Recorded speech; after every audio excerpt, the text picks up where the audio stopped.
ain't no shame. I just critique the work. I don't watch it for thrills. He's really into it.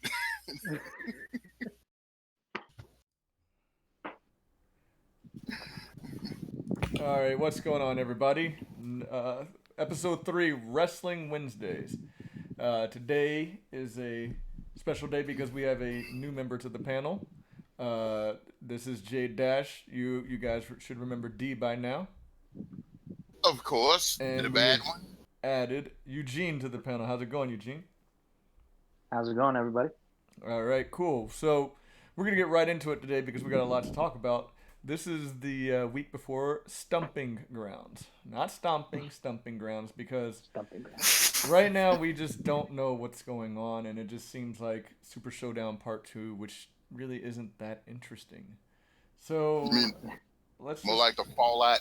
speaking Yeah. of Super Showdown, I tried my hardest to convince D to watch the Undertaker versus Goldberg match, which I told you all I would watch. And I did watch. And I didn't finish it, but I saw enough of it. And it is by far an atrocity at its finest. Like, if you ever ask yourself, what is the definition for atrocity? Just watch that match, and you will clearly understand what atrocity is. The highlights of the match were when Goldberg does his famous jackhammer, but of course you've probably heard by now where he drops Taker right on his head. It was so bad. And then it's like he gets up and they're both it looks like they both ran the Boston Marathon, but they probably had only been wrestling for 5 minutes prior to that, so it was just ridiculous.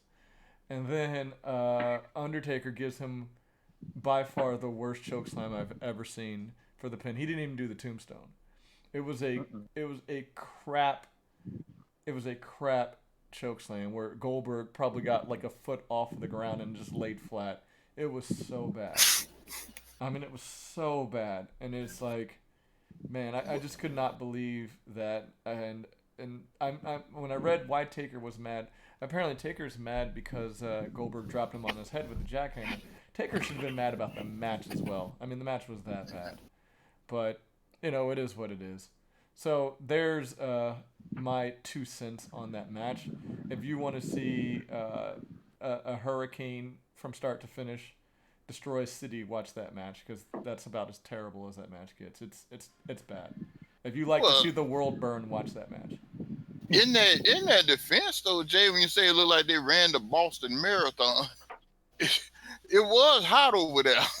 And you're talking about 50 plus old men, because even Triple H was passing out, Man. Yeah, like did you see they were indicating too, like the weather, like throughout the entire broadcast, like, oh, it feels like 100 plus degrees. I did not, and you know what? Even if we give that part a pass, the rest of it was still so bad that I'm refusing to give him that pass. It was that terrible. True. It was maybe terrible. maybe they were just slipping and sliding all over the place from drenched sweat and all that kind of stuff. True. I mean, because I'm gonna tell you what, Jay. I'm gonna tell you what. When you're talking about 100-something degree heat, I walked in it today. I mean, I've been in it before. This ain't my first time, but today, it's just been a while, because I'm always I'm mostly in the AC a lot, and so when I go out to the area of the job where it's hot out there, the index was like 108, and so and that nearly did me in just walking, not working, walking. Okay. Okay. If you're gonna keep giving them excuses, that's fine. I'm gonna tell you that match was terrible. And I believe you, but I'm just trying to sympathize with you, play devil's advocate. Okay. All right. In regards to the match, I didn't see it fully, so I don't know like how sequentially it was. But was the jackhammer, the one that he botched, was that before or after he concussed? He concussed himself. I think it was after he concussed himself, because I think he concussed himself. So that, I mean, the concussion could have a lot to do with it. But yeah, I mean, we've all seen. I mean, even when you look at Goldberg's last matches that he had, I mean, he really wasn't doing much. Remember, he did the squash match with Brock, and then the one at Mania. It wasn't anything special either. It was just kind of like hey, we're gonna go through the motions, but it's gonna be, we're gonna add the suspense by having you spear me, really hard, and it's gonna seem like I'm gonna, not be able to kick out this time, but I'm gonna kick out and give you some of these German suplexes, it was just kind of like it was a short match. They kind of just planned it. They just planned a sequence of events well to make it seem entertaining. It was by far more entertaining than the first match they had at Mania, but it still wasn't a great match per se. And so what Well, I'm saying is we haven't seen Goldberg really. And let's just be honest, was when Goldberg you a great wrestler in WCW? no, Okay, Mm-mm. Mm-mm. he just hit his marks and that was it. exactly. But look, well, to the trained eye such as mine, Goldberg's second run, all he had was the spear and the jackhammer. Yeah, of course. That's all he Mhm. did. He disguised it in WCW a little bit more, with throwing a couple of moves and Yeah, punches press in there. press. You remember when he would do the gorilla press slam? He Right. did that. He But threw some punches and kicks but in. if you look at all the matches he's had, all what, three Yeah. in the second Yeah, like run? 3 or 4. I mean, what did he do? Yeah. Okay, the first match, Uh, 2 spears and a jackhammer. Well, That no, was no, the no. squash. The first match. You remember he beat Kevin Owens, right? Or No. That was after Brock Lesnar. oh Yeah, that was yeah, after. yeah. After Brock. I Yeah. mean, That was that was his comeback match, Okay. squash yeah. match. Mm-hmm. Then he had the Royal Rumble. Okay, which you don't really do a lot of wrestling moves. They just run around, punch people, and try to stay out the way Yeah. and get thrown out the ring. Kevin Owens, It was literally a spear and a jackhammer. Literally. boom, that's it. It's over. And then when in the WrestleMania match with Brock Lesnar for the belt, all he did was just spear him about 2 or 3 times and Mm-hmm. couldn't keep jackhammering him, didn't get him. Then tried to spear him again and ran into the wall Yeah, and then that's when Brock jumped over him and he ran his shoulder, right? right, Mm-hmm. yeah, Mhm. all that. I mean, that's all he was doing. He wasn't trying to execute any other wrestling moves. It Sure. was just So spears. that's why I was saying, like, I think even no concussion, regular temperature, environment, I still think it was going to be a bad match. And that's why The whole thing was just to sell money off of 2 names. of course, which is why we Exactly. said we weren't going to watch it. I mean, because that was no build up, it just came out of nowhere. Goldberg, you ain't even know Goldberg was in wrestling again or trying to think about it, Exactly, and I think that's why Because they're trying to appease. Oh, go ahead. No, I was gonna say they're trying to appease to like the Saudis who they don't really follow like today's product. They're more so like nostalgic with the '90s, so they only know Goldberg, they only know Triple H, they only know Right. Undertaker. So they only go for the matches that are like Attitude Era, Monday Night War era matches. Got it. And I think they don't need to ever do the Saudi Arabia again. Oh, we were Mhm. saying that a long time ago, where it just seemed like they're just glorified house shows. I don't mind that they do it. Yeah. They just need to not market it as this is as big as WrestleMania and watch it on the Right. network, because Yep. who in their right mind is gonna get the network for Super Showdown? And then as No. we see, Stumping Grounds is Super Showdown Part 2, because both title matches are literally the exact same title matches that they were at Super Showdown. So Right. it is what it is. So it's just, Of course. as we said, I- it's a glorified house show, and they're trying to market it as if big as WrestleMania. And I feel bad for the people that actually believed it. Like, they should learn their lesson from last year. Those promos between the Brothers of Destruction versus DX promos are still by far the worst promo work I've seen in a long time in wrestling. Really? Oh yeah, that was terrible. So now let's move on past that, and we have Eugene here who keeps up with something that we have not talked about, and we don't want to exclude this. So I'm glad that we have Eugene on so he can explain kind of what's going on with NJPW. For you people who don't know, NJPW, New Japan Pro Wrestling, the G1 is coming up. Eugene, you have some details on that for us? Yes. So basically, every year, New Japan Pro Wrestling has their kind of playoff format called G1 Climax. Basically, 20 wrestlers in the course of, I want to say, a month. They wrestle like 9 matches. Like it's like a grueling like little playoff schedule that they have over there. But it's cool. I mean, you see probably at least I want to say 40 to 50% of the top 10 or the top matches of the year from G1 Climax. Okay. It's really that good. Yeah, it's really that good of a competition and really that good of a product. So this year they have their G1 Climax, and they kind of have their typical names that are already a part of the industry, like their champion Kazuchika Okada. They have Tetsuya Naito, Hiroshi Tanahashi. But now they have like two new names that are probably going to draw, which is Kenta. For those who watch WWE, that's Hideo Itami is a part of this tournament, Okay. and John Moxley, for those who watch WWE, is Dean Ambrose is going to be a part of this tournament. Okay. So there's a lot more interest now to this, at least for me. There's a lot more interest now this year for this tournament. So I'm really eager to see this tournament. And it kicks off. I think the first day of the tournament kicks off July 6th, and it's actually going to be in Dallas, which is crazy. Oh Like wow. they're going overseas. Yeah, they're going overseas to start the tournament, which is very, very new to them. They usually start, they have their tournaments all in Japan, but they're starting the tournament here in the States, which is pretty cool. So are you trying to get tickets to this or?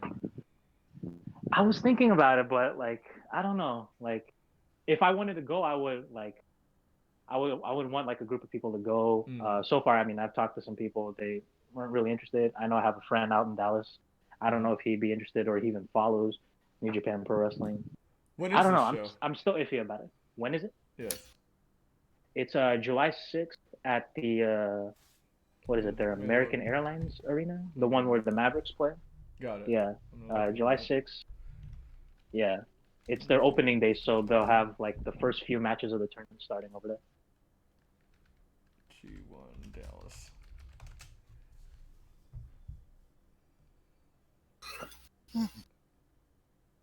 John Moxley's not going to be at that one. I don't know if you know that. No, yeah, they announced. Well, I mean, so how this tournament works? They have two blocks, A Mm-hmm. block and B block. 10 wrestlers from both blocks. Mm-hmm. I want to say that this day they're only going to do A block, Got it. which doesn't have John Moxley, fortunately. So he won't miss anything. He's just not going to be there for the first day. He's not going to be there for the Mm-hmm. press conference. So he won't miss anything major. It's going to be a missed opportunity not to see him. Yes. Looks like let's see. Looks like tickets are still available for almost every seating. Like, Yeah, uh, I saw the seatings and the pricing. There's still there's still a lot left, and it's still pretty cheap. mm-hmm. So it looks like if you want close to front, it's. I mean, even if you were to go front row for this, it's still not super pricey either. Yeah, it's actually really like really good pricing. I mean, it's New Japan. It's a foreign entity that people are not really familiar with in wrestling, Mm-hmm. so it's understandable why it's not sold out. But there'll still be a good number of people that like die hard wrestling fans such Ooh. as ourselves that'll go there. Yeah, for front row seats, for camera side, it's $325. If you want, Not bad. the other side's $250. That's not bad. Dang. I just don't know much about, that. I don't know that I would buy tickets that close. Like I'd be fine with those ones a section back that are in the like $80 price Yeah. range. Wait, yeah, well, I'm gonna say where you sit for the double digit tickets, man. Yeah, and even And I mean, huh? no, go ahead. No. Go ahead. I was just gonna say like it looks like if you get onto the second section of those rows that go up, like the ones that are not on the basketball court, but the bleachers that start going up or the seats that start angling upward. Like I said, you can get them for like $110 in that second section. What And you those mean, are like right behind the wall or something? so imagine if you were at the Dallas Mavericks game, like it'd be essentially where the court ends and the seats start to cascade upwards. Like Elevate a little yeah, bit. elevate slightly. Like those are only like $100, and I'm sure you'd be able to see the full ring from there. You probably wouldn't want to sit at the bottom floor of that, but man, not bad. I may have to consider that. I just don't know what's going on that weekend. I have to check. Nah. I mean, there's also Impact coming around to the area to Texas City, but Oh, really? yeah, but when we looked at the card, it just didn't seem very interesting as far as Wait, Texas City? yes, Texas City. So They have Booker T's. they're They're gonna doing be at Booker T. yeah, they're doing a cross Oh, promotion Booker T's thing. Okay. So I guess if if you want to keep up with some of the local indies, that'd be a time to do it. I've But act I've actually went to his arena thing because okay, he was hosting so he was hosting this like weekend little like training camp okay, thing for people that just want to like get a taste of what it's like to like train in the ring. you did that. That day kicked my ass. Nice. I'm sorry. Can I cuss on it? Yeah, I'm yeah, sorry. yeah, yeah. That's fine. Yeah. All right. Yeah, But that's yeah, fine. no, that day kicked my ass. Oh my god, I could not. Like, I was sore all throughout for like the rest of the week after that. That's kind of yeah. I've heard just running the ropes hurts like hell. Uh huh. Yeah, Yeah. it hurts. Cause that's cable. Hmm. That steel cable, Steel man. cable. Yeah. That steel Coated cable. steel cable. Yeah. Oh yeah, Hey, man. it took off Foley's ear, right? Hmm. Yeah. So that's got to be something. But I put that on Foley. I mean, he the only one, man. So we know for sure you're going to watch the G1 Classic. We know that for sure. Hmm. So we'll definitely have more info on the G1 Classic moving forward. But I'm going to look into this, maybe seeing day one in Dallas. I just have to check um, my schedule, see what's going on. It might be worth a day trip just to go check it out. You Yeah, know. and they're also too, one thing about them, they're not really high production type of thing like WWE with the big Tron and the big LED Yes. boards and whatnot. They're kind of, it feels like a house show in a way, Uh-huh. but I mean you're there for the wrestling. You're there Like for the the wrestling there is exactly. like top And then notch. whenever you Yeah, go it's to a top notch show, wrestling. that's all you care about. Like that's one Hmm. of the reasons I don't Correct. like going to wrestling events live because usually the wrestling at the live event isn't that good. Right? So if you go to Hmm. Raw Hmm. live or SmackDown or anything like that, like you can't really hear everything that's going on. You don't get the commentary, so you're not even getting the full story. So it's just kind of Hmm. it's kind of iffy. But so if I'm going to an event like this, if it's just to be awed by the wrestling, that's something I would consider doing. Hmm. Okay, so with that, anything else you want to say about in JPW before we move on to the next thing, or Um, I I guess if you are interested in watching like the entirety of this tournament as well as other like previous things, they also have their own streaming service such as WWE Network. It's mm-hmm. called NJPW World. Okay, I don't know if it's .com or .jp, but that's their streaming service, and I think it's, if I'm not mistaken, it's a little cheaper than the WWE Network, being okay, that their currency rate is different than ours. mm-hmm. So if anything, you can get better wrestling for a cheaper price.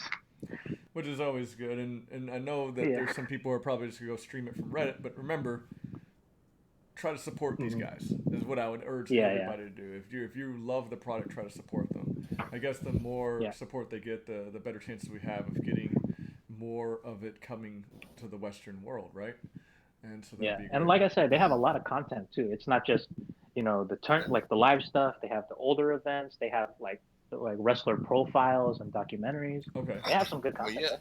Well, you gotta remember, wrestling is like any other business, man. They're gonna follow the money. So Mm-hmm. since there's money to be made here by people following it, man, they'll bring it. Find ways to get it here Sure. Hmm. more for people that's into it. Just like we go everywhere, try to go international in different places like Saudi Arabia. I'm just saying. So, Yeah, there's like you said, show me the money, right? So if we can, uh-huh. so I think Western support would definitely help get more NJPW over here, and obviously Hmm. a lot of crossover what we're talking about next, which is AEW. If John Mm-hmm. Oh Moxley is yeah. going there, then we know that pretty sure there's going to be probably some NJPW people coming here every now and then for some AEW. So if you guys don't Mm-hmm. know, Fighter Fest is coming up at the end of the month, and I did not know this. Eugene, you want to share what you told me about streaming AEW Fighter Fest? Because I did not know this. Yeah, so I think it was broken either on like the Young Bucks' YouTube or Cody Rhodes' YouTube channel that Fighter Fest for AEW is going to be streaming for free on Bleacher Report Live, their little like sports app. Which is really cool. Like, so if you guys Yeah. missed Double or Nothing, and you heard us talking about Double or Nothing, and I'm sure you've heard everybody talk about Double or Nothing who saw it because it was incredible. Well, there you go. You have your free way to watch the next AEW pay per view which is a Fighter Fest, which is tied to CEO, which is a fighting game tournament, and they've done crossover things with New Japan and Kenny Omega. Always had something with Austin Creed, aka Xavier Woods, going on there. Now, I wonder if they'll still allow Xavier Woods to do his crossover stuff with Kenny Omega now. Like that. That's a good question. That's a good question. Like I guess we'll find out at CEO because they From have a rivalry at CEO, with each other. So now that AEW is clearly competition, will WWE allow Austin Creed versus Omega in Street Fighter or Tekken or anything like that to happen like they always do? I don't know. I can't see WWE agreeing to anything with any other promotion. Well, he was not doing it under the up down down thing. He was just doing it, and other people were recording it and things like that. So I wonder if they'll tell him to stay away from that, or we'll find out. We'll find out. I mean, that's next weekend. That's literally in 10 days. So that's next weekend, Fighter Fest. We'll see what's going to happen. But let's look at the card for Fighter Fest. And starting with Michael Nakazawa versus Jabali. Jabali is the guy who runs CEO. So, of course, that's just for the fans. It's like a fan service match. They're having a hardcore match. Have no idea who's going to win. Honestly, have no real interest. Just because, it's Jabali and it's like, I guess it's just a fan service match. So that's not important. Cody versus Darby Allin. I don't know who Darby Allin is. I don't know if either of you two know who Darby Allin is. No clue. Okay, so obviously we know that's going to be somebody who's introduced to us, Darby Allin, or is it Darby All In because his name is spelled A-L-L-I-N. All in. I didn't think about that until I saw this, like the way he spells his name. And then we have the Elite versus the Lucha. Oh, the Elite, which is for those who don't know, the Young Bucks with Kenny Omega versus the Lucha Brothers with the Laredo Kid. So anything that gives me Lucha Brothers, Young Bucks Part 2, I'm ready. I'm ready. I've seen the Laredo Kid. Yes, I can't if I'm not remember mistaken. where. I can't remember where. Impact.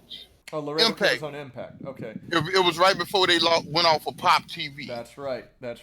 So he was just making his name in the scene. Because he was tagging with Phoenix a lot when they were doing the AAA crossover stuff, was he not? Wasn't always like when they were doing a lot of the AAA crossover or AAA crossover? Wasn't there a lot of Laredo Kid with Phoenix, or am I getting that confused? You remember it was like Phantasmo?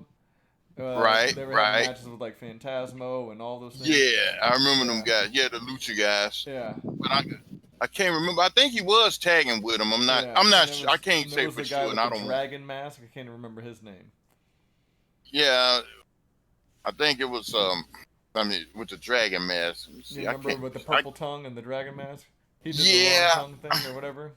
I remember him, but I can't remember his name. Yeah. So, but I do remember Laredo Kid from all that. Because they was cross promoting with a lot of with AAA in different promotions at the time too. Because it was they was highlighting the whole Global Force thing. Yes. Where they going to different promotions, indie promotions, and having different tag matches and all this, they were just, crossing up talent. Exactly. So there's that. So that match, I definitely have my eyes on. And this one, you were telling us that you're highly interested in, Eugene, Moxley versus Joey Janela. How much of Joey Janela do you know? I'm just curious. I saw, like, the first time I saw Joey Janela was the All In pay-per-view when he faced that Hangman Page on that. I think it was like a hardcore match. Okay. But the guy takes sick bumps. Like, I don't know how the guy is still living with the bumps that he takes. Okay. So you combine that with Moxley's persona and him being so lunatic fringe. So it's gonna be our first time seeing what Moxley can do outside of the confines of WWE in quite a while. Like, if I'm not mistaken, this is his first one. This is his first AEW match. Okay, so that's gonna be interesting. So his journey will be beyond the Shield, huh? Yeah, well, I'm just curious as far if we have a guy who's willing to take sick bumps. I'm sorry, and what is Moxley gonna do with basically Unleashed? You know, like Oh yeah. like basically like how last week we talked about Prince Pretty going back to NXT, and it's like, man, I was kind of on a hiatus of wrestling, but it's like, man, this guy can go. Like, what Yeah. are they doing up there on the main brand? So, I'm very curious to see, Moxley return to his classic form, so we could see what he could do, especially if this guy Joey Janela is a spot, or I guess a high spot bump taker and everything. I'm very curious on how this is going to go. Uh, If I had to mix the two, I would say they are. It's like a mix of Shawn Michaels and Mick Foley. Like Okay, that's how I would describe Joey Janela. okay, really? okay. Yeah. That's going to be interesting then. So in other words, Moxley won't be watered down. No, no, Yeah. not at all. And next, That ought to boys. be. Hmm. Oh, go ahead. You were going to add to this, Eugene? Oh no, no, no. I wasn't gonna. Okay. And next we have Adam Hangman Page versus Jimmy Havoc versus Jungle Boy versus, in my opinion, the MVP of AEW for now, MJF. So I'm very excited about this match. As long as MJF gets his mic time, even if it's like cutting a promo as he's walking to the ring, as long as MJF gets some mic time, I'm very excited about this match right here. It's very obvious who I'm rooting for in this match. I guess I'll be Jungle able Boy. to see some Jungle Boy. I just keep hearing a lot of, how no, he's really good and everything. He didn't really get to do a lot in Double or Nothing. So I guess we'll see if Jimmy Havoc goes crazy in this and pulls out some type of tools to, add some suspense to this match. What do you guys think about this match here? Oh, Havoc, Jungle Go Boy, ahead. and Yeah, Page, Havoc, Jungle Boy, MJF. huh? You know, I don't know because, like I said, the only time I seen him was in the Battle Royal, so I can't. But I would imagine it's going to be sick Okay. because Yeah. each one brings something different to the table. Mm-hmm. Mainly when you see what kind of antics Havoc's going to pull. Then I've seen a little bit of Jungle Boy and his moves. That's going to be interesting. I mean, and see what he pulls off during the match and on who and how well, most of all, how well they can sell it. Mm-hmm. And then uh, Hangman Page and MJF. I haven't seen enough of them to really get a feel for them. Yeah, I actually went I back mean, and looked at some of MJF's moveset. He's got a mhm. nice moveset actually. Like after Yeah. that guy cut promos, I was like, all right, I got to see this guy's in ring. I got to see his in ring work, and it was I solid. mean, they finished the match, but I didn't see a whole lot during the match. At least enough to give me to form an opinion, Mm-hmm. a fair one. So I gotta wait and see as far as that go. But I imagine they're gonna carry their load. Mm-hmm. You know. What about you, Eugene? You got any favorites for this match or anything that you're looking I forward to seeing? mean, if you put Hangman Page, I mean, it should automatically be like a top match Okay. easily because that guy's on a hot streak.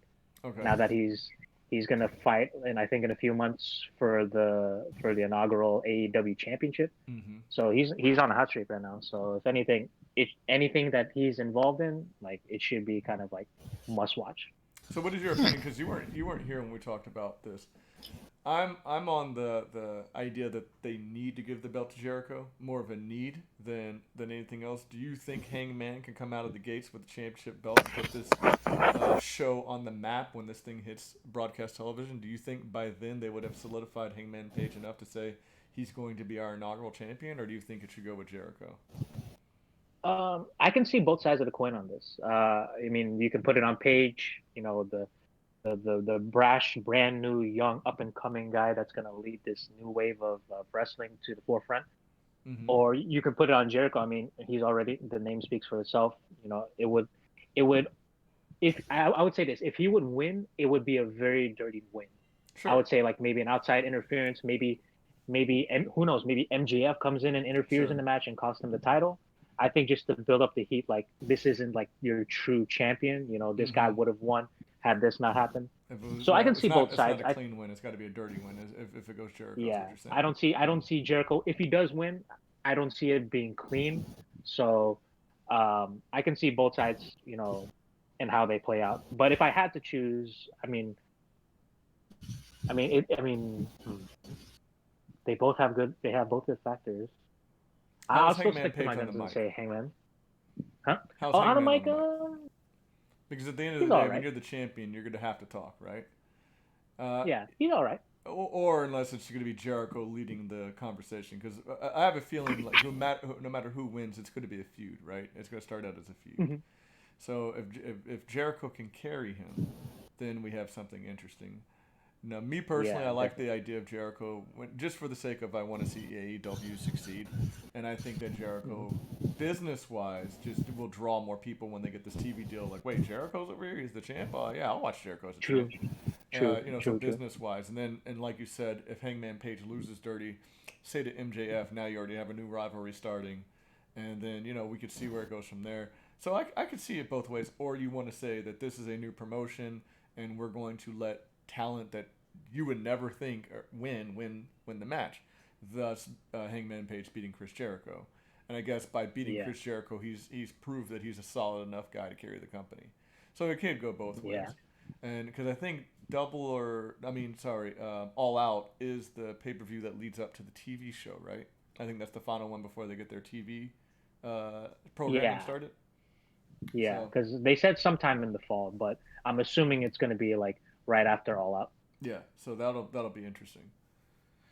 All right, now the next match we have Christopher Daniels versus SEMA. I guess this is kind of, a continued feud from the matchup. Double or Nothing, right? Because wasn't SEMA in that the Young Lions or whatever they were called? Wasn't he the leader of that crew? Mm-hmm. So now we're going to see basically the two leaders of those respective crews battle each other. I guess it'll be interesting to see Christopher Daniels in solo action. I haven't seen him in singles action since he left Impact, so I'd be interested in that. And I've heard he's had a long history with SEMA, so hopefully they can pull out some magic due to their history and give us a good match in that. I don't know what you guys think about that one. Well, I figure it ought to be better than Undertaker and Goldberg. So as long as it's better than Undertaker and Goldberg, you're happy. Just the announcement sound like it's better than the match itself. Okay. Oh man. All right, I think that about sums up that one. Next, we have two of the Joshi girls, which I don't know which ones they are, versus Nyla Rose. This is the pirate one, and I can't remember the other one, like the Riku-looking one from Final Fantasy X versus that and Nyla Rose. So I guess we're gonna see a contrast in style with Nyla Rose versus Joshi Wrestling, and I think that these Joshi Wrestling girls deserve some shine. So I really want to see this and what they can do with someone like Nyla Rose, because Nyla Rose seems like she's quick. She's got the size, but she also seems like she's quick. And I just want to see the type of match that they can pull and the stops they're going to pull out in that. I'm just more curious. The first Joshi match got me interested in Joshi wrestling, so I'm just kind of curious on how this is going to turn out. And I guess we'll see with that one. And last, Best Friends versus SCU versus Private Party. Of course, SCU being the last two members with Scorpio Sky and Frankie Kazarian versus Private Party. I do not know much about Private Party. I know they were in the Battle Royal. I don't know if either of you two know much about Private Party. Who are the members consisting of? I can't even remember their names. They were the two black guys in the Battle Royale, Casino Battle Royale that were not Sunny Kiss. That's the two black guys that were not Sunny Kiss. So that's who they are. Yeah, I have no idea who those guys are. So I mean, Sonny Kiss. No, the Isaiah the Cassidy team and Mark that's Queen. That's who Oh, Private Party okay. is. Yeah, I don't even know who those guys are. Okay, so this But I'm one's sure. going to be their breakout then, I guess, Yeah. to get their own real time. I mean, Trent Beretta, Chuck Taylor, their match was okay. That match they put on the Best Friends, I can't even remember who they went against, but their match was okay. I want to see more Scorpio Sky. I'm trying to remember. Who? I don't know. The opponents were that loud that loud lime green, yellow, fluorescent, Yeah. whatever. I can't remember their names. So And then we have Private Party, I guess, having their little breakout introduction to the world of wrestling. So that'll be interesting, just so we can kind of get more into it. Like as I said, I'm not gonna lie, I'm kind of ignorant to the indie scene, and so AEW is introducing me to a lot of new people. But I'm very excited. I will be watching this event. Any last things you guys want to say about Fighter Fest before we move on? mm, Yeah, I nothing much. I got nothing because a lot of this is new to me, man. So About 99% of it. So it's like let's just sit back, relax, and kind of see what we're gonna get from it. Yeah. So the next thing I want to talk about, and I know D, we both did this, and I barely survived it somehow. What's that? Watching Impact Wrestling this past Friday. Oh, yeah. I If you barely watch, survived watching Impact yeah, this week. I'm not gonna lie to you guys. if you was looking at it for the promos, you can forget it, Ooh, man. Where is Impact Wrestling going with these promos? Like they are so uninteresting. They don't draw you in at all. There was a couple of good matches. I will say that there was a couple of good matches. Yeah. I know you wanted to talk about the Jordan Grace versus Madison Rain match. I know you said you liked that match. Oh yeah, but to me that was probably the best match of the night between whether it was men and women.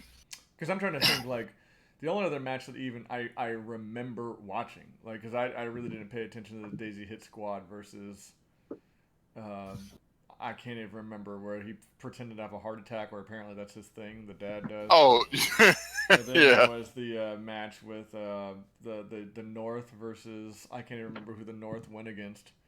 The North, wait a minute, the North, I remember that match, the North, because they was Canadian. Yeah, who did they go against? Who did they beat? Because Moose messed them up. Yeah. Moose came in. He was going against. Oh my goodness, Rob Van Dam and Sabu. Oh, that's why goodness. we couldn't remember. Yes, that's why we couldn't remember. Oh my goodness. Yeah, man. I didn't know they were still alive, let alone wrestling. Goodness. Why is Sabu still wrestling? Yeah. Number one, where is the demand for Sabu? Number two, that guy can barely move. And who is that? Who is that old genie? There you go. Why is there a lady as old as Sabu as his manager? Well, now, even if she old as him, why is she wearing that? Yeah, literally. Shit, man. It was. I mean, come on, man. Man, that match was. My guess dreadful. is he need the money. I agree, but does Impact need him? No, yeah. they just cutting him some slack. Because Tommy Dreamer had to be the mouthpiece. Oh my god! Because Killer Cross Sandman, I'm not gonna lie, I didn't even finish that match. I refuse to watch the Sandman wrestle anymore. I refuse. Is that what? Sandman that's what. Yeah. That's what you. Yeah. That's what you call it. It's wrestling. Exactly. Like I think I saw like the intro to it, and I was like, all right, that's enough. That's enough. I didn't. Frankly, I'm sorry. I didn't even know they had a match. Yeah. So to make a long story short, Impact had two matches. It had Jordan Grace versus Madison Rain, and then it had Mike Elgin versus Willie Mack. Okay, yeah, I saw that match. Of course, that was the main event. Yeah, he's in Impact. Willie and he's Mack and Mike Elgin, who was from NJPW, apparently. Yeah. So yeah. Big Mike he's sending people to the hospital. Yeah. That's his MO. And he was able to Batista bomb Willie Mack, so that was pretty impressive. And I'm telling you, man, that some of those matches. Well, you know what? They need to just rid themselves of the whole ECW stigma. They need to get rid of the dead weight. They need to get rid of the dead weight. I'm sorry, they're not, because they are not bringing anything to the show. They're not even. I can understand keeping Rob Van Dam just because namesake alone. And he can still do everything. Surprisingly, Rob Van Dam still has his whole repertoire, and he doesn't look slow or anything. So I can understand keeping Rob Van Dam, but Sabu's got to go. And you know, because what their Slammiversary is going to be Rob Van Dam versus Moose. I could see that match happening. Right. But you know, as long as those other guys are around, I mean, those are dead matches. As I said, you literally are giving me an extended commercial break. If Sabu ever comes on TV again, I'm not watching. If I don't know if you saw the D when Sandman gave his kendo stick passing the torch to Eddie Edwards. Eddie, yeah, Like, I saw that what is- promo. Like, But what are even- they doing? He Like, was oh, drunk because, well, Eddie, his old kendo stick, whatever his name was, he broke it somehow, or it got broke, and Sandman's giving him his, and he's even put his artistry on there or something. That's how bad Impact storytelling is right now. They This is need, what we're dealing with. if they gonna do that with Eddie, they need to just bring back the American Wolves, Yeah, reunite him with David Richards, to make him relevant again. It's that bad right now. Like, Yeah. It is that bad, and it's distracting from the good stuff. Like, that's the problem. Is the stuff that they're doing is distracting you away from some of the in-ring stuff. Now, the only thing I am interested is this week, Tessa Blanchard is going to go against Jake Chris from OVE, and I do want to see this match. Because I'm one of those people who believes Tessa Blanchard could wrestle with men. I think her skill set is good enough to where, like, if you've never seen Tessa Blanchard versus Ricochet, that match is great. So I'm very excited to watch this match this weekend. Everything else, on the other hand, I don't know if I'll be able to stomach. I do know that Taya Valkyrie is going to fight Sue. What is it? Sue Young? Is that her name? Yeah, Sue Young. Sue Young. They're fighting this Sue week Young? for the From knockout Russia? shit. I don't know. She's like this. She's almost like the Grudge. The movie The Grudge. She plays like this demonic ghost bride character. She's the undead bride or something like that. So there's only one Soo Young I remember, and that's Rush Hour with Jackie Chan. Okay. So yeah, probably not that one. Who was that? He said from Rush Hour, and so yeah, but yeah, this is probably not that one. But yeah, I guess those are the only things that I'm interested in next week. Surprisingly, both of them involving knockouts, because like D said last week, the knockouts are carrying Impact right now. Like, honestly, Impact just needs to go ahead and just drop all of the male talent and become a female wrestling show. And basically acquire WoW. Well, or put them on suspension or something. Because Tessa Blanchard's the one who's training the ladies of WoW anyway. So really, Tessa Blanchard is their trainer. She's training. Yes. She's only 20. She's only 23 years. 23. She's 20. Yeah. And she's training. Yes. That's impressive. Oh no! When I tell you, hands down, I am. It's just hard for me to put it because I haven't seen her in these matches with, like an Asuka yet or a Charlotte yet. She's still up there with those two, in my opinion. I think she can romp with anybody. So you got to remember, she's just like Charlotte. She's the daughter of a horseman. Sure. Yeah. The only thing that I think, the only reason that I might have Charlotte with the edge is just because of the power that Charlotte has. Like, she's more versatile. Like, time when Charlotte carried Nia Jax across the ring because the other two girls really weren't holding her. That was Charlotte. And Charlotte has the power to do that. That's the only thing. But Tessa actually throws punches, which a lot of those other women don't. And I think that's big. That, when you see women throw punches, because most of the time you see women in wrestling matches is always forearms. Like, the last woman in WWE I really remember throwing like solid punches was Jacqueline, and then now you have Tessa Blanchard. I think she was throwing real punches. Exactly. She didn't know how to act that shit. Exactly, and she had a real solid looking punch. So that's good that Tessa Blanchard's throwing punches. So I don't know. As I said, she's definitely way above, way beyond her years, Tessa Blanchard, and stuff, man. And she obviously has potential to be the best female wrestler, in my opinion, considering that Charlotte's, in her 30s, Asuka's older. Right. So these women Yeah. aren't going to really evolve much more. While Tessa Blanchard Right. has all the room in the world. To me, she's already on that level, and She ain't hit the ceiling yet. Exactly. So, and she's great at cutting promos too. So, I'm Tessa Blanchard all the way, and I would honestly like to see her surpass these other women. Like I honestly would, just because I think she's putting in that much work. I think she's working hard to become a master of her craft. Mm-hmm.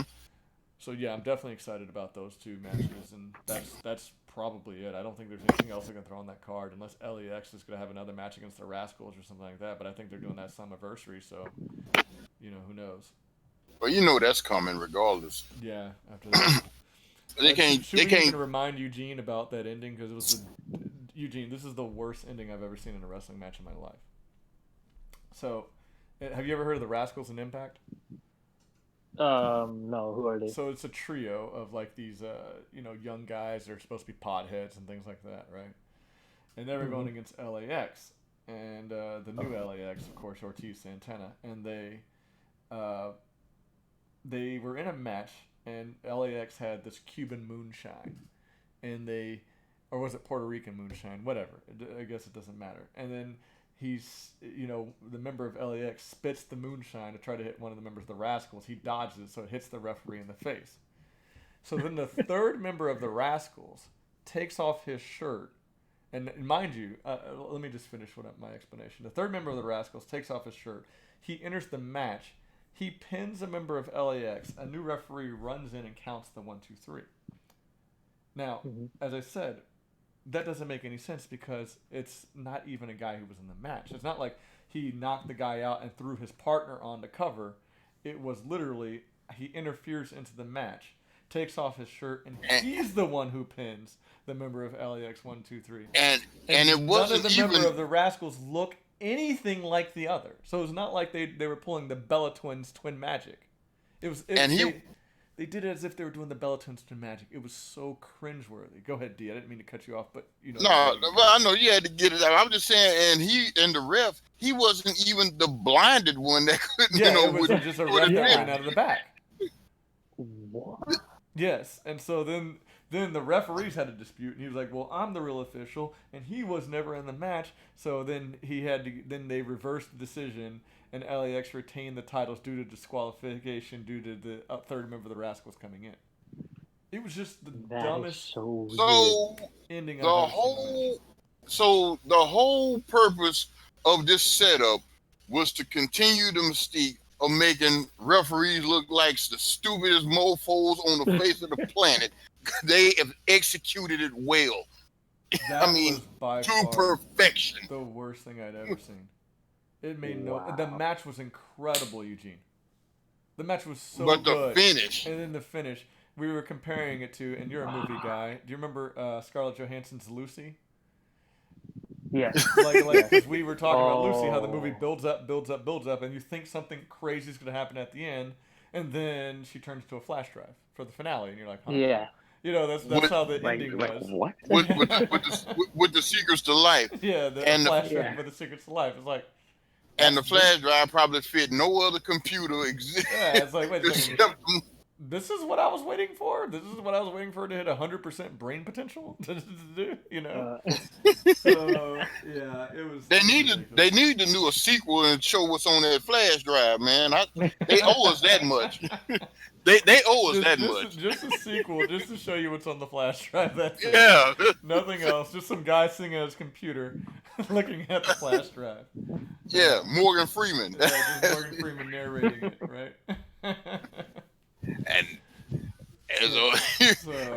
you got two choices in life. You either get busy living or get busy downloading. Yeah. So it's going to be, that's how bad that ending was. It was just the worst ending I'd ever seen. And so I guess we'll get more into Impact when Slammiversary rolls around, and hopefully I'll be able to survive it this week. It was very, very hard last week. I'm not... And I want Impact to do well. This is not me trying to down talk Impact. But when you go onto these YouTube channels, everybody's like, hey, you need to start watching Impact. It's much better than that PG stuff they're throwing on, WWE or Mondays and Tuesdays. Like, this past week is not one you want to And then you got to consider everything. I understand how you feel because you went through a lot to make sure you got home in time to see Impact. You Mm-hmm. dropped the dumbbells at the gym, hopped in the car, Mm-hmm. skipped the shower, ran the red lights and everything. Mm-hmm. To watch flipped, that. To flipped on watch that. just Like, to come see on. that ending. All right, so here's what we're gonna do. We're gonna kind of condense Raw SmackDown into everything that's leading into the pay-per-view. We have Stomping Grounds coming up this weekend. D, I'm sure you're gonna watch it. What about you, Of Eugene? You think you're course. gonna watch Stomping Grounds? Yeah, man. I mean, I got to watch Stomping Grounds. I'm too invested in it now. Ha ha. What about Eugene? But Do you have the network? Are you a proud member of the WWE network or no? of I'm course, a I'm a proud member of the WWE network So are you gonna be watching Stomping Grounds this weekend? for sure, for sure. So let's look at the matches coming on Stomping Grounds. So first we have Bayley versus Bliss, and there was build up on both shows leading up to this. Number one on Raw, we saw the Nikki Cross and Alexa Bliss challenge the Iconics and my pose, and of course lose. And of course Bayley and Bliss got involved with each other, hence they lost, and she's oh, using it to further manipulate Nikki Cross. Nikki Cross. And then on SmackDown, on the Moment of Bliss, we saw her get involved with Nikki Cross again. So obviously, Nikki Cross is going to be in Alexa Bliss's corner. Predictions: who's going to win? What should happen? What do you guys think? I think I think what's your girl? What's that blonde chick name you just Alexa named? Bliss, the goddess. Bliss. I think she loses. Nikki Cross accidentally causes her to lose, and then Alexa turns on her. Okay. Yeah, And do you that think sounds that's that what sounds like a needs to good. happen too? Shows her true colors. Do you think that's what needs to happen? Yeah, for Nikki Cross's sake. I think 'Cause- that, in my opinion, they can run this Alexa Bliss angle a bit longer. But I think that they'll do it your way just because it keeps them. They're both Raw talents, and it gives Alexa Bliss something to do on Raw. Like she'll have a legit feud going on. Right, and But it'll give Nikki Cross a chance to build up. sure, I just think they could run the manipulation angle a bit longer. A lot of times, I think WWE is too fast to pull the trigger. Like they pull the trigger way too fast at times. But So I'll but I think you guys are probably right. That sounds right, and so I'm gonna say yes on that. No matter what, I think Bayley retains at the end of the day, and Yeah. I'm gonna say I but I'm gonna just say something here concerning these promos. You know, I already said Bayley don't need any more mic time because her promos suck, and this week was just evident of it on both parts because even without the promo, when she came down to the ring, she was supposed to go down and what's that make Alexa Bliss pay for it or eat her words or put in her place. Even with that, it was just weak.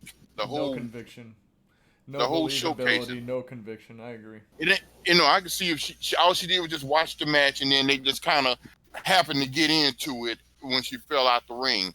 But I thought if she was going to just go down, run down there and make it a point to screw her out the match, that would have been better. Mm-hmm. Like Alexa could have been. I mean, one of them could have been going for the pin, and and Bayley could have came down and just screwed that up for holding Alexa out the ring, whatever. To keep her from helping or just pull off, just anything. But it should have been just a last minute thing where she just really stuck it to her. Mm-hmm. In the process. I think it could have been played better, but the way they did it was just weak. I mean, I hear what you're saying. It's just hard for me to get that interested in Bayley anyway, so I could care less. That's just me. Yeah. It's just that hard Yeah. for me to get interested in investing in Yeah, Bayley. I know you think they missed their mark when at Money in the Bank. If she would have turned heel, They- that would have been fantastic.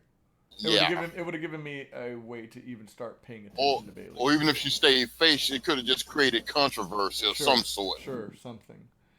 Next, Yeah, I mean, okay. Go ahead. I was just gonna get to the next one because next we have Roman Reigns versus Drew McIntyre, and I for one enjoyed their whole I don't even know how many blocks of time they spent building that up on Raw. I actually enjoyed that a lot. Like it was hilarious to me where, the rival come up there cheesing to the party and everything, and then of course Roman's looking for him, and That whole segment to me was great with Roman, taking out the Revival, then ultimately getting his hands on Shane McMahon. I just found it humorous for what it was worth. Especially it's these days anything I can get entertainment out of from WWE is a plus in my book. I kind of felt that they handled that pretty well. If you can get a drop of juice out of it, Exactly. they done did. I have low expectations, so just as long as you give me something, I'm marginally entertained. So I was actually entertained by that. So who's going to win? Who needs to win? What should they do? Drew needs to win, in my opinion. Drew does need to win. I agree. Because Roman already got him at WrestleMania, Who's and going Roman's to win? not. Huh? So you guys are saying Drew needs to win. Who's going to win? I'm gonna call Drew. Yeah. I'm gonna say Drew, because this feud needs to keep going for a little bit, in my opinion. And Roman's not gonna suffer as far as his status. No, I mean he could. The thing about Drew is Shane McMahon could even help Drew win. It could be a dirty win, and it still helps Drew, and you still don't lose Roman in the process. Right. Now, if you really want to do something, you have Drew win clean, and that'll That really. I think that'd be a stretch. It'd be a stretch, and I think it's too big for WWE to want to do. Thus, I think you're going to have to see Shane or Elias or somebody like that get involved, because Elias is not on this card at all. But he's going to be at the pay-per-view. We all know that. Well, I mean, Drew can win clean. You just have to. You could just make it off a distraction or something, like somebody tries to run to the ring. Yeah, but I'm talking about a legit. Nobody comes out. No distraction. Just no controversy at all. 100% clean. That would be a statement if they could do that with Drew. I don't see them doing that, but I agree that Drew needs to win. I don't know if Roman is going to lose because he lost at Super Showdown, so that's why. And didn't Drew get the best of Roman at the end of the night? No, Roman got the best. No, Roman got him. He put him through a table. So that's why I see. To me, usually the last guy that gets the upper hand usually drops the match at the pay-per-view. So then, what happens after this is the question. That's the real question. What happens after this? Okay, in a scenario where Drew wins clean or controversial? It doesn't matter. Just the fact that Drew's going to win. So where should WWE go? We're kind of mixing the fantasy booking in at the same point. Okay. Either way it goes, as far as, let's just say Drew wins, all right? One way or the other, Drew wins. Roman's still going to go after. I mean, you'll probably just be fed up with it. I mean, let's say it's a clean win. Worst case scenario, clean win. And they out there they're gonna talk all that smack, whatever. Roman ain't gonna sit back for it. He don't care. That's just one match. They can still have them feuding. Only they're gonna add a stipulation to the next match. Okay. Street fight, no DQ, cage. Who knows? I think if Drew wins, then he should be feuding with Seth Rollins after that, and Roman, to whoever distracts Roman Reigns, he can go after them, kind of like how he did it with Shane, and he's still basically in his feud with Shane and Shane's posse that Shane's building. Like the thing about the fact that Roman's tied up with Shane means that he could be going against any of those guys. You could even do like a handicap match against the Revival, right? Right. Or he's got to find a partner to go against the Revival, things like that. So there's so many things you can do, but this will legitimately give Drew McIntyre a reason to get into a feud for the Universal title. Put him in the title picture. Yes. That's what I think they should do. I don't know if you have an opinion on that, Eugene, the whole where we think this story should go after this. Actually, What do you think, Eugene? Let me hear you. No. I was gonna say y'all basically hit the point, because if you get Drew, I mean I want Drew to win just because if Roman wins again, it's just gonna be a repeat of WrestleMania. Right. But if Drew still doesn't get his much needed victory on a top caliber guy that he needs. Yeah. So basically, he'd just be another guy lingering around. Mm-hmm. Yeah. So you get him to win. And I don't know, you do another, like you mentioned, you do a stipulation match for the next pay-per-view. I think Extreme Rules is going to be in the next pay-per-view, so you can do no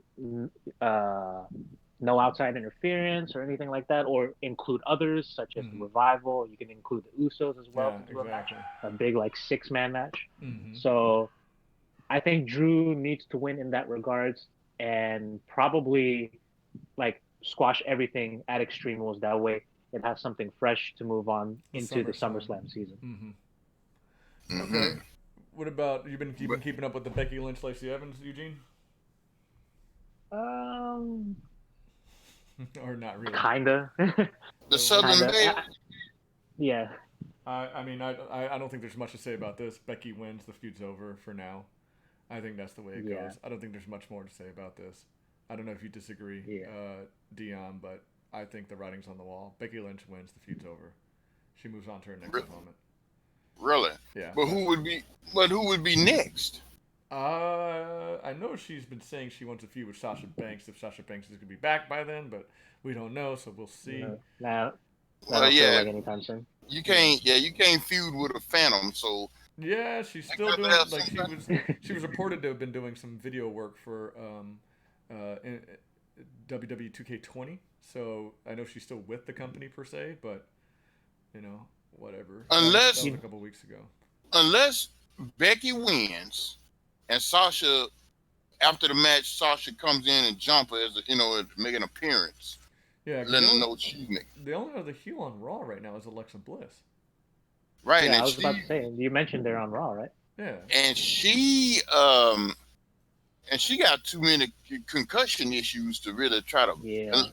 And I don't know if she's fully cleared, and they just testing the waters with her right now on a limited basis. Yeah. But I can't see her having a full, blown out feud with anybody. Yeah. So I guess we'll find out with that. All right. So I think we all agree on that. Next, another match that I just don't even think we should really spend a lot of time with. I'm not even finding this entertaining at all. The Rollins Corbin, Rollins running around with these steel chairs, being everybody's not entertaining to me. And I'm a Rollins guy, and it's just not entertaining. I guess the only question for this that's bad when you say when it's a Rollins match and you don't even want to talk about it. Yeah, exactly. Because if you know me, I'm very high on Seth Rollins. But I guess the only interesting question is who is the special guest referee going to be? What do you guys think? I was gonna mention that could be the little like wild quote unquote wild card of this entire match is the special guest referee thing. All right, what's your prediction? I'm thinking Brock Lesnar. That was my prediction. I was thinking that too. Or it might be a stretch, but it could be Bray Wyatt. Ooh, that would be Bray Wyatt. They've been teasing him for the past. I mean, they've been teasing him for forever, and it's like it feels like it culminated like it feels like it culminated like this past Monday. So if anything, it should be executed like right here. And if Corbin does lose, you set up something for Seth Rollins. He could probably go against Bray Wyatt for the next pay-per-view. Because here's the thing. Bray Wyatt really can't do any more with this Firefly Funhouse without actually debuting. I think, like you said last week, they pretty much hit the apex of it, of having, the let me in and the mask saying let me in. Like, there's not much more you could do at Firefly Funhouse. Like, the guy needs to come out. Like, it's follow the leader. Yeah, so I agree. I didn't think about Bray Wyatt. I just don't know how that looks with Baron Corbin having a conversation with Bray Wyatt. I don't know, but it's WWE. They don't care. Yeah. And here's the match that I know, Eugene, that you were saying that you probably have your eye on the most: Kofi Kingston versus Dolph Ziggler in Steel Cage. Oh yeah. Like anytime you put a cage in, it's bound to be at least somewhat entertaining. Mm-hmm. I mean, there's some peril in it. So, and I mean, those two, they always work well with each other. So they're both good workers, both of them. Well, my take on it. What's that? I told you last week. Well, when you asked about the Kofi and Kofi and Dolph, mm-hmm. I expect that match to steal a show. Oh yeah, for sure. I do. I mean, at least be one of the better matches of the night. There's one that can potentially steal it. I think above those two, and I think we all agree Kofi's winning. And I think I think Kofi wins end of the feud. I don't know about you guys. Mm-hmm. Yeah. Well, you did bring up an interesting booking point last week. Which is? about Big E. I forgot about that. Might be a big swerve going Yes. on. The big E thing. Really? Because since you haven't been watching a lot, when Big E got injured, his leg injured, he was blaming Kevin Owens, but Kevin Owens kept saying, "No, I didn't do that," and he was admitting to the other things he did, but he did not admit to injuring Big E. So it's still But unknown who injured Big E. after he Remember, came back, yes, remember that Big E. Big E used to work with Dolph Ziggler back in the days. Now, Yeah. why would they break Yeah, up the new? I'm against the idea of breaking up the New Day, even though I'm not a big Same fan here, of the same here. new Day. They're not really my thing, but I'm against the idea. I think they just work well together. But so unless they pull the swerve, which they left it ambiguous, so they could go either way. So unless they do the swerve, I say Kingston wins. Feud is over. Next match I think has potential to steal the show. Samoa Joe versus Ricochet United States Championship. Yeah. That depends though if they put it on the pre-show or not. Sure. Scrapped last minute. I mean, put together last minute, which is bad Yeah. storytelling, but Yeah. it has potential to be an entertaining match. Oh, Hmm. I just realized like the Intercontinental Champion is not even on the No, card. he is not. No Finn Balor on this card. Wow.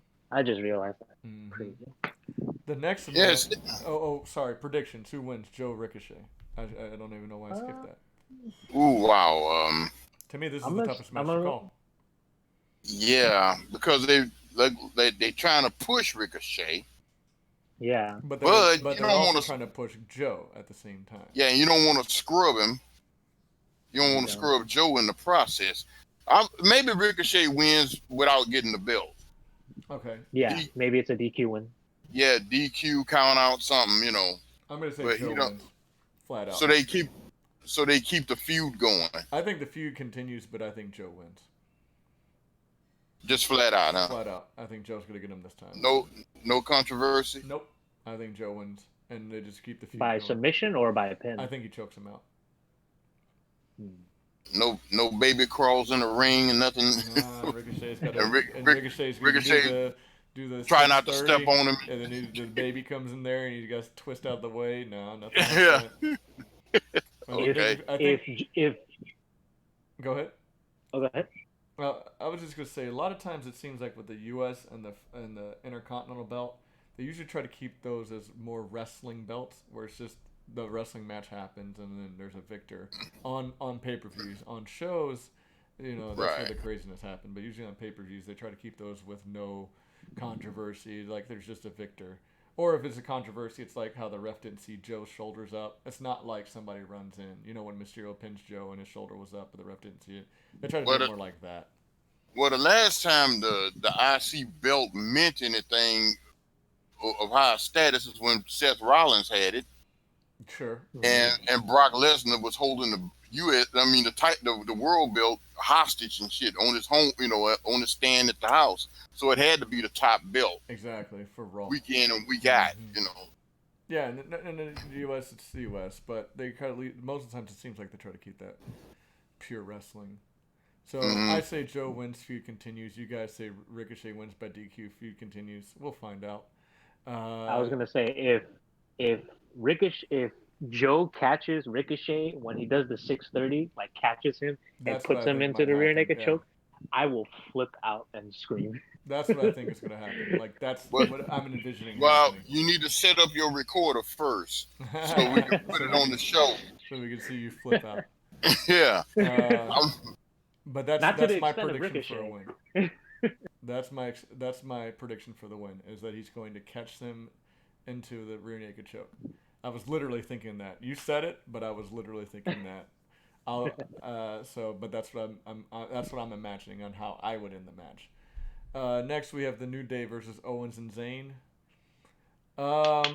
I have to go with Owens and Zayn on this. I think they really don't need the win, but they've been getting beat on everything else. So I think that in a way just to kind of give them more reason to be the trolls they are to the brands.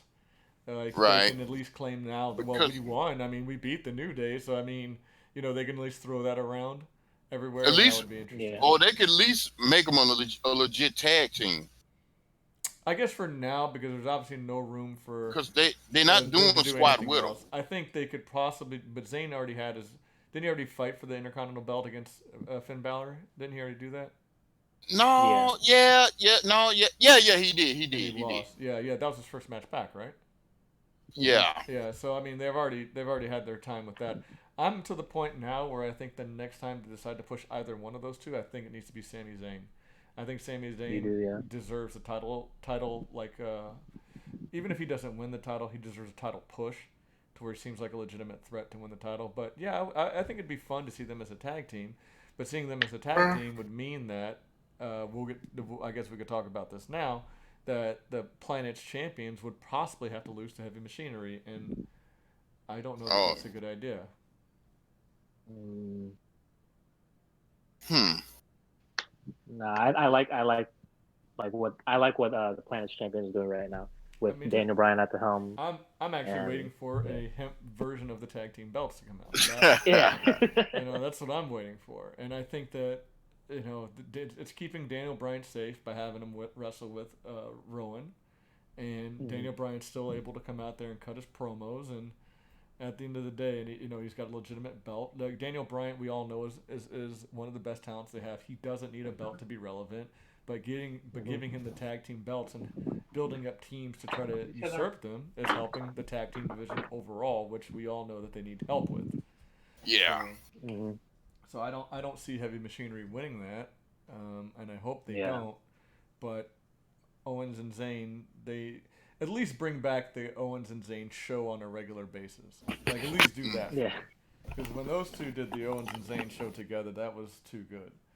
They just, and they're both getting enough TV time. So I'm not saying that they're misusing them. They're both getting a lot of TV time as it is, but just give them some legitimacy by allowing them to get a win. And I don't think. I mean, does anybody remember when the New Day really loses or wins? No, right? When they did what? When they lose or win. Like, do you keep up with the New Day? Oh, well, they lost this day. No, nobody does. So who cares, right? Give Not Owens really. and Zayn the win so they can use that in their Yeah. talks of Yeah. why 'Cause they they still- deserve more respect and all these things. Because we beat the They- New they- Day. They still gonna come out flinging pancakes Exactly. Mhm. and doing the swivel hips and everything. So. And then last but not least, we have Tony Nese versus Akira Tozawa and Drew Gulak. Who do we like winning? Who's going to win? Who do we think should win? Who's going to win? And I could not tell you what's going to happen beyond this because I don't watch 205 Live. Yeah. I mean, there really hasn't been any traction to see any of the challengers win, so I just take the safe bet and give it to Nice. Unless they do, with the whole triple threat situation where the champion doesn't get pinned. But like I said, there's no traction with who's the challengers? It was Drew Gulak and Akira Tozawa. Oh yeah, Tozawa. So yeah, I mean, I don't see any traction leaning towards either way. So I'll just give it to Nice. I don't watch 205 Live. Forgot it was even on. Me too. I really don't think they deserve a pay-per-view match because I don't think anybody cares. Because the last time they had a 205 championship match on pay-per-view, nobody cared. Well, that's because it was Tony Nese. I think when they had Buddy Murphy versus Mustafa Ali, that was a great match. Cedric Alexander versus Mustafa Ali, that was a great match. I think that it's Tony Nese, and that's why I'm calling a Drew Gulak victory, just because at least Drew Gulak has people who hate him. He at least gets some.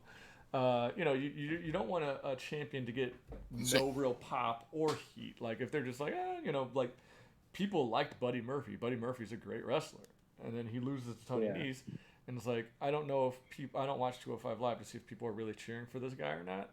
I couldn't imagine it happening, and at least Drew Gulak knows how to draw heat. So, but Tony's in such great shape. Oh, the abs, man. He's got to count those abs for you. Yeah, maybe he need to play off his abs then. Tony the abs niece or something, or just drop Tony and just be abs niece. So It's something. that's why I personally am gonna go with Drew Gulak, and I think in the future they're gonna get him involved in, I'm trying to think, is there, I guess it'd have to be Gulak Nice for a while because now that Cedric Alexander moved, and isn't Buddy Yeah. Murphy supposed to be moving to main brand? It's just he hasn't come out yet. I don't know. I know they gave him some time off after Mania, Okay, so I guess we'll so but I find haven't out. heard word about him. Oh wait, no, yeah, he is making a main roster push. I think it's SmackDown though. I want to Okay, say. okay. So there goes our stuff leading into Stomping Grounds, and now all we're gonna do is just go over a couple of things that we missed. Because a lot of the stuff that we talked about in Stomping Grounds was, things from Raw and SmackDown collectively. But the only other things we have here to speak of on Raw that went untalked about, of course, we mentioned the Firefly Funhouse already, is we're glad the Revival's getting TV time.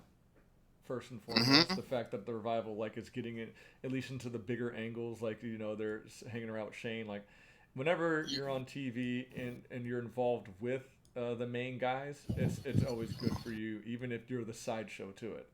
Even if So you're getting beat up. exactly, it doesn't matter. They're involved in the good stuff. So I'm happy for that. And the other thing we missed on Raw, as far as talking about, is this looks like there might be pulling a Bullet Club 2.0 in WWE with AJ Styles AJ, and the Good Brothers. And what's you all's opinion on that? I actually like it because I like the fact that, well, I always felt like the Good Brothers are being wasted, Mm-hmm. and and look like AJ could actually breathe some life back into them, give them that attitude they've been missing, you know, Uh huh. and just reforming the club. In my opinion, it's a good idea. Because Okay. remember, they wasn't the Bullet Club over here; they was just the club when they was all three together. The Balor Club is what they called them. Yeah. What was your opinion? Wow. What's your opinion on this, Eugene?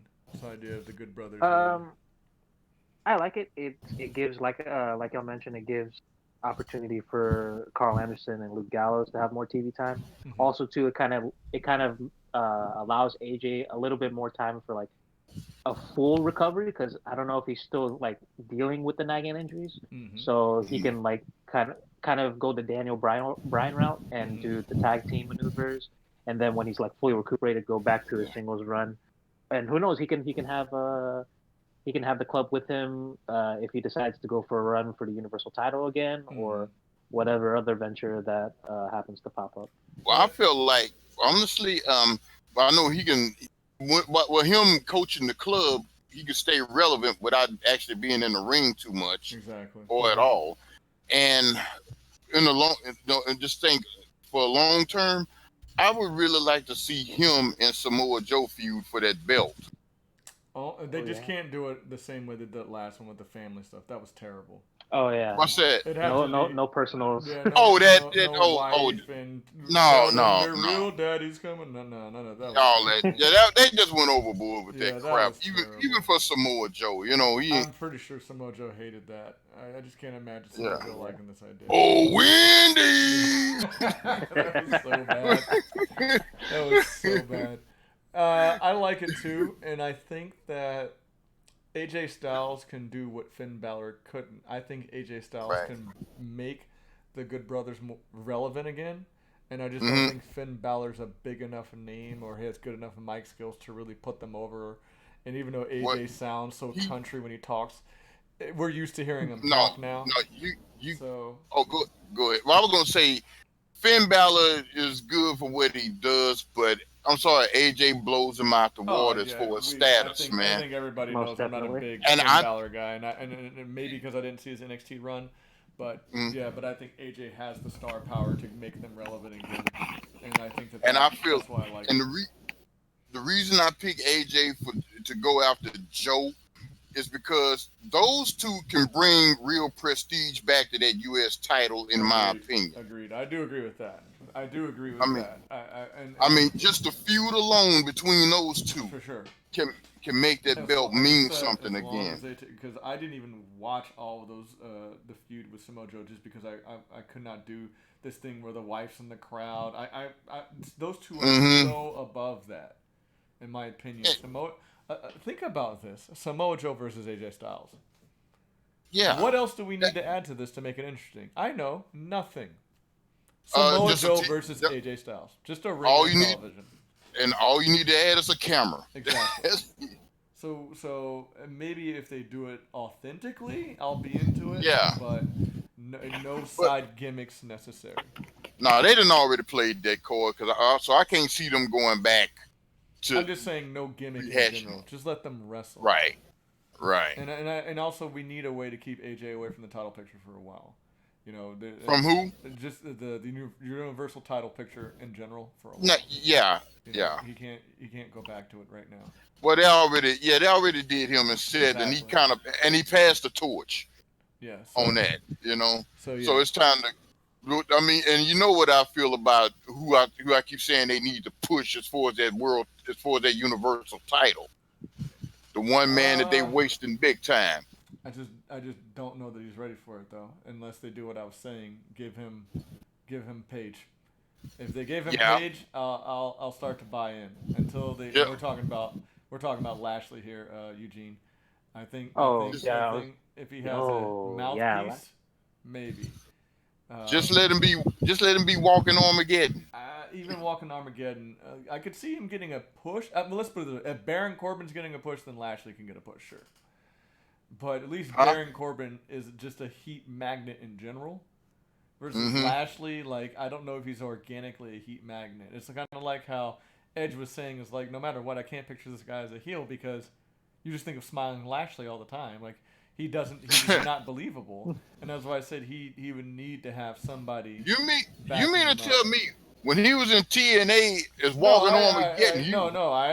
I'm with you, but he need that persona. Exactly. And you remember how basic it was. I'm going to beat you up. That's all I was saying. Like, that's what I'm saying. But WWE won't. WWE is too dramatic for all that stuff. That's why I said he would need to have a mouthpiece, and that's why I said if Paige is gonna if these Kabuki warriors are gonna turn heel or anything like that, or somehow where Paige has the ability to promote heel people, he just needs somebody to talk for him, and then I'll buy it. Until then, I can't agree with you, me personally. So, and I don't think too much from walking Armageddon. I'm not saying that what you're saying is a bad idea, but WWE demands too much for him to just play the walking Armageddon persona. Let me see here. That just won't happen. I'm just saying, in the world of the rules that they write, I just can't see that. Yeah. I don't create that world, they do. So, and I just don't see them doing that. And that's going to be too much of a stretch to them to put Paige. I mean, we Paige. I said it's not going to happen, but I'm saying in the future, if they can somehow just turn her into this heel manager, like I said, much needed Bobby the Brain Heenan style manager that this company does not have right now, and then she can go out and pick up talents from both shows, and then she could talk for Lashley, and and something like that would be cool. But until that happens, and speaking of Paige, let's move on to SmackDown, which I have had the logo up for a while. Because wait a minute. Go. You want to add? Go ahead and add your piece. Just to throw. Just a wild card to throw here. Okay. Okay, a mouthpiece can't be. How about eventually Alexa Bliss? She would have. They'd have to do it the way that they did, like with the mixed match tag coming together. Okay. Like how they did it with Carmella and R-Truth. If they did it something like that, I just don't see any way of those two colluding. Like, so if they, I don't know when the mixed match tag challenge is coming. It's got to be coming sometime soon. And then when it does, I could imagine them forming a duo between those two, and then that's how she ends up working with him. And then something like that, where she's like his bodyguard. Either that, or she brings him out as a bodyguard for her show. Because everybody interrupts it, right? So she's like, I had to hire some backstage help. And then, somehow Seth Rollins is chasing somebody else, and then he interrupts the show, and then Bobby Lashley gives it to Seth Rollins. This is my fantasy booking mind going to work. There you go. Don't forget, though, in some way, Alexa Bliss has ties with Braun Strowman. Don't forget about Braun Strowman.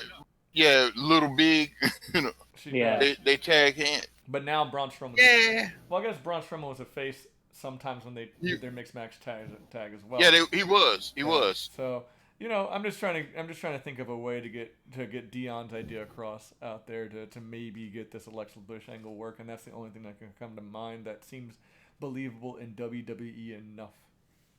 Or actually, if they ever decide to push EC3, she could work better with him in that sense, Yeah, because she already did the thing, like she already pretended he was hot and everything.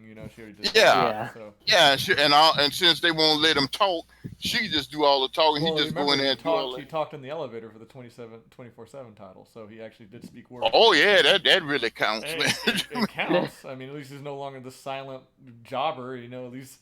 I don't know. We'll see until Seth Rollins take it to him with a steel chair. Yeah, and they did that. Was actually, New Day. I know it. New Day was kind of funny. I'm not gonna lie. And New Day comes, makes a puppet out of him. Yeah, that was pretty interesting. The weekend at Bernie's play. That tickled me, man. So let's move to SmackDown here. Paige. Finally spoke. Like we've been saying, she needs to be on TV talking. It's not believable for her to be the manager of the Kabuki Warriors if she's not talking. And not saying it. But right. She did set up a match, and I'm assuming if they're in Tokyo, Japan, obviously the Kabuki Warriors beat the Iconics, thus setting up the match at Extreme Rules, is what you said this next pay-per-view is, Eugene? I want to say so, yeah. Okay, so obviously I think we have that, but the good news is Paige is talking, and that's what we need. Jeez. And Asuka's letting her hair grow. And there's only two more things we need to talk about from SmackDown. Oh, you have to understand. I had this huge, humongous, unrealistic crush on Asuka. so any little detail that's different about her you notice? Or Asian chicks in general. Sorry, man. It's just so. Like, go ahead. I'm gonna let you go ahead and get your the rest of your piece about Asian women out before we move on there. D, go ahead and get your. Well, her and Kyrie. Whenever I see the Kabuki Warriors, I just lose it, man. Okay. and then NXT EO, what's her face? Io Shirai. Yeah. I love her outfits. That stuff she's almost wearing in the ring. It's just great. And Jay likes Shayna Baszler, so. He stays up at night dreaming about her. I do. Yeah. It's hard to fall asleep when she's on my mind. She's my everything. As a matter of fact, I actually am a Baszler mark, but I'm not that way. But Shayna Baszler does some good in things. Yeah, you ought to hear him. Ooh, Shayna, break my arm. Oh yeah. Tossing and turning in sleep, saying that. Waking up with the sweats from intrigue and excitement. Yeah, and there's the Miz is looking right at you, wondering what the hell you talking about. You said the Miz? No, I said the Misses. Oh, the Misses? Because I was going to say, good. Who is Shayna? I'm glad you said the Miz because we're on to SmackDown. Because oh yeah, the Miz. What are they doing with the Miz? Like what? Oh man. They gonna make him go to this show permanently with the way they doing him, though. What is the deal with the Miz? He's just not interesting. I don't care about Miz TV. Face Miz is just not working. There are certain people who should never change character. The Miz is one of the people who's at the top of that list. But if they weren't making him a high-profile jobber, it wouldn't be so bad. Hold on. Okay, I'm gonna take on what you're saying. Hypothetically, every single match that the Miz is losing, if he wins those matches, do you care about the Miz?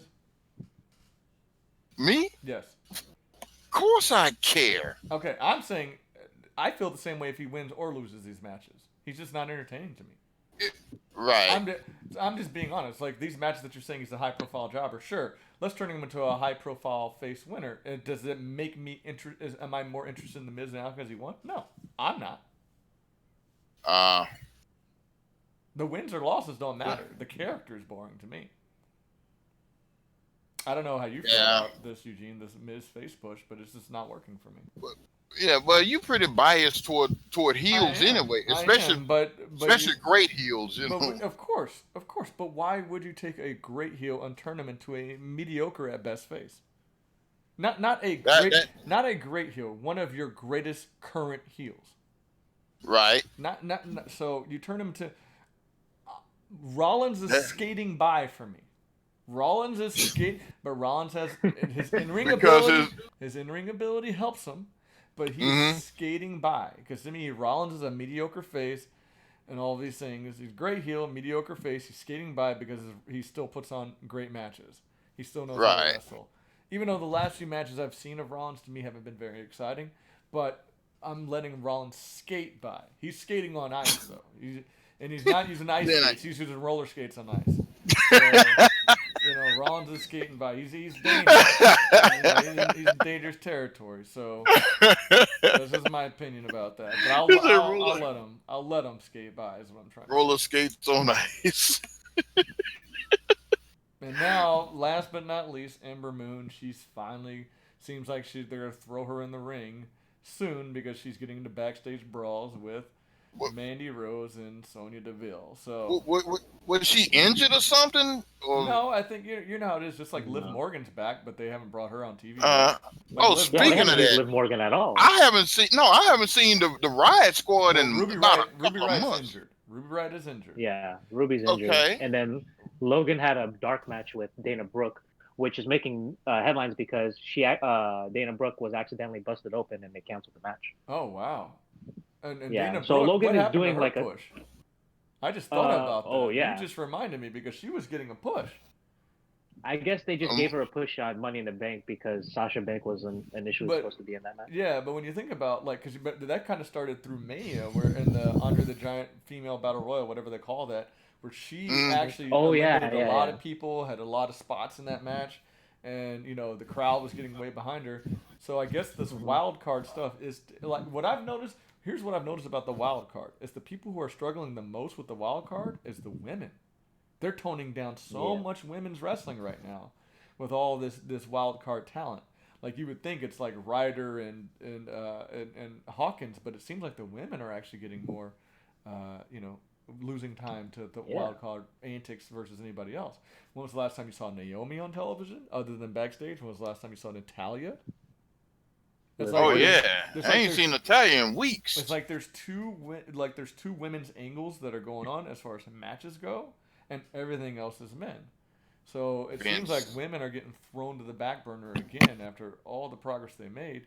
They're just getting slammed into the background. Like there's no more just mid-card women matches where there's no title on the line. Like it seems like. And to be honest, you really ain't seen Charlotte in a couple of weeks. No, Charlotte's been gone for a couple of weeks. I think her is understandable because I see like her pictures. She's like promoting SmackDown on Fox, so they're doing the whole promotional ordeal. Okay, so she's probably been away doing that. I figured that Charlotte's doing because there's no way you take out Charlotte. Oh no, there's she's no still the way face of women's wrestling in WWE. Charlotte. Yeah, Becky may have the belts and Becky may be on the hot streak, but at the end of the day, if you don't know that Charlotte is the face of WWE women's wrestling, then you are very confused. She's still the representative of WWE women's division.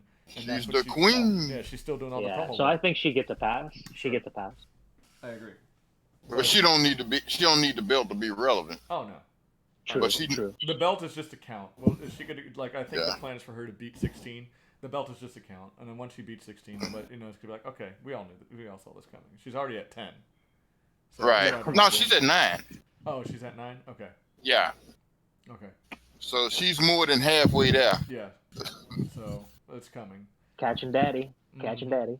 So, but all right, guys. I don't know if there's any I'm gonna give you guys the floor to give a last second, spiel or anything you want to talk about as far as wrestling goes, and just, I'll go ahead and shoot off. I don't really care who goes first. I was just saying I was laughing at James Mitchell last week when he was promoting Havoc. Okay. Because he was. I mean, you saw that deal, right? Oh yeah, I saw it. It tickled me so bad. I mean, and maybe it's just me because he called his own personal kaiju. Yeah, I do remember he called Justin Havoc his own personal kaiju. Yeah, I do remember that. God, she walked over you like Godzilla stomping on Tokyo. Yeah, I do remember that. I'm like, dude, really? They're setting her up for Rosemary. That'll be interesting. I'm like, dude, really? And she gonna let you just say that? And she was all with it too. Yeah, she was eating it up. Yeah, she was eating it up. But I'm mainly just laughing at him like Godzilla stomping on Tokyo. Yeah, with his weird voice and his weird face. Yeah, them eyebrows. Oh, yeah. They kill him. If I ever had to mimic some eyebrows, it'll be James his. Mitchell's. Oh yeah. Eugene, what do you Uh got? huh. What you got for us, Eugene? Nothing much. I think we've Anything you covered want up to end with? everything. I got No, it. nothing Watch much. G1. G1. Oh yeah. What is it called? G1. G1 Climax. Watch G1 Climax, guys. And Eugene, Yes. when you get time, watch the Undertaker and Goldberg match in its I, entirety. I don't know if If I can you stomach can that. stomach it. I don't think I can If stomach you that. can Well, stomach get you some Pepto. They still sell that stuff. That's the Like, challenge of the week is can you survive the Bill Goldberg Undertaker match? man. If you can, Like how long is that entire like entrance and all? How oh long man, is that I don't even entire know. thing? I don't even That's know. the best part of the. I'm pretty sure it is. So Uh I'm gonna leave on that note. Try to stomach the Undertaker Goldberg. Let me know if you're successful. I will try. That I will ought to be try. considered a punishment. It is. It is I considered. just hate that. Yeah, I anytime hate that. somebody, Go ahead. I was just say, anytime somebody do something screwed up and they really need to pay for them, you sit them right in front of that computer screen, tapes their eyelids open, and put on that Goldberg and match. Undertaker Oh match. yes. Oh yes. That's it's there. Full All right. effect, man. All right, guys. I do appreciate the help. And this is Crash with Dash. This is Wrestling Wednesdays. We'll be back next Wednesday, and we will have Stumping Grounds to break down for you, and we'll see what happens on Impact, and of course, Raw SmackDown, the usual. Yep. This is J Dash. That's Eugene. That's D, and we will see you all next week. Peace. Toodles. All right. Thank you so much. No problem. I enjoyed it. Thank you so much for having me, guys. Oh man, you bring a new dynamic to the show. I mean, Appreciate it. no, really. I mean,